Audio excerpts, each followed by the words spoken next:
اہم ترین چیز جس کو سمجھنا ہے،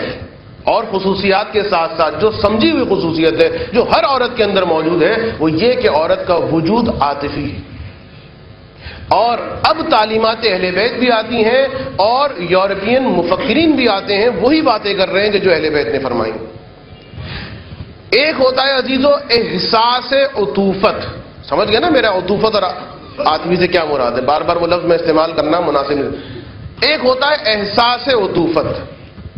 اور ایک ہوتا ہے اظہار عطوفت۔ رشتہ زوجیت میں جو چیز سب سے زیادہ مؤثر ہے وہ احساس عطوفیت نہیں ہے، اظہار عطوفیت ہے۔ حقیقت میں تو ہونا یہی چاہیے کہ احساس عطوفیت ہو، سچا احساس ہو اور پھر اس کے ساتھ ساتھ اظہار بھی ہو۔ لیکن یاد رکھیے اگر صرف احساس ہے کبھی اس کا اظہار نہیں ہو رہا تو نقصان۔ اور اس کے برعکس معذرت کے ساتھ اس کو منافقت نہ کہیے گا، احساس حقیقی نہیں ہے، واقعاً آپ کو کھانا اچھا ہی نہیں لگا،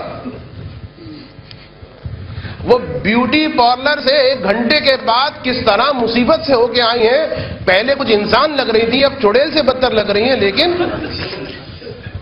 دیکھیے یہاں منافقت نہیں ہے عزیزو، ذرا مسائل کو سمجھیے کہ کہاں پر جھوٹ جھوٹ ہوتا ہے، کہاں پر توریہ ہوتا ہے، جسے ہمارے بعض مومن تولیہ بھی کہتے ہیں۔ خیر، تو اب اس موقع پر کوئی احساس عطوفیت نہیں ہے، کوئی آپ کو اچھی نہیں لگ رہی، کوئی کھانا اچھا نہیں لگ رہا، لیکن اظہار عطوفت اگر ہو جائے تو یہ مؤثر ہے اور تاکید ہے۔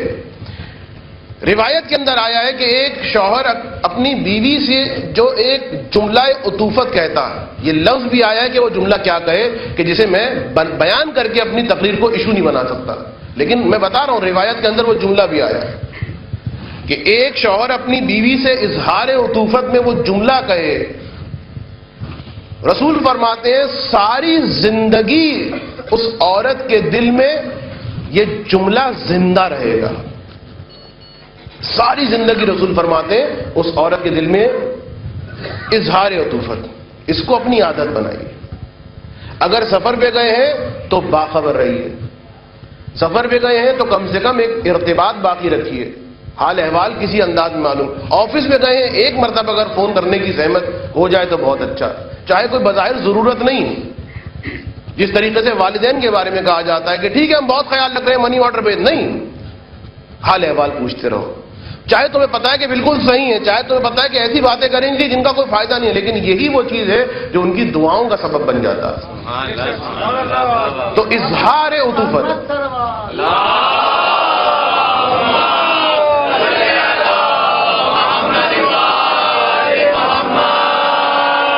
اظہار عطوفت انسان کرے۔ اب اس کے مختلف انداز ہیں، کبھی تحفے کے ذریعے سے، کبھی اس انداز میں، ان ساری ابحاث میں میں جانا نہیں چاہتا، فقط یہ روایت ملتی ہے کہ جس میں امام فرماتے ہیں کہ یاد رکھو، یہ روایت حضرت امام جعفر صادق علیہ الصلوۃ والسلام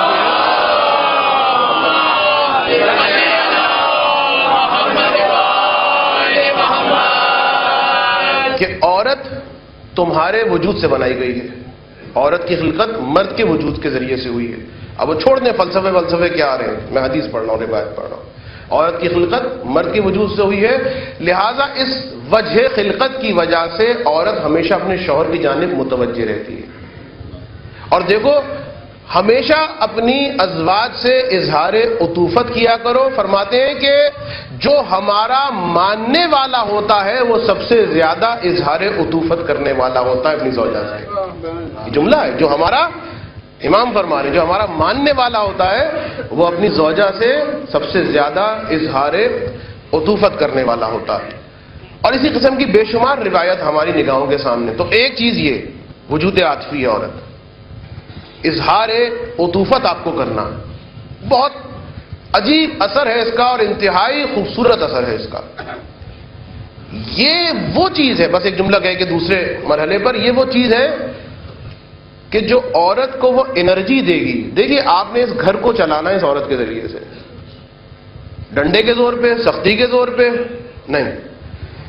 یہ جب طرز عمل ہوگا یقین مانیے اور جاں فشانی کے ساتھ اور محبت کے ساتھ اور جذبے کے ساتھ وہ آپ کے گھر کی خدمت کرے گی۔ صرف وجود عاطفیت وہ ذہن میں ہونا چاہیے.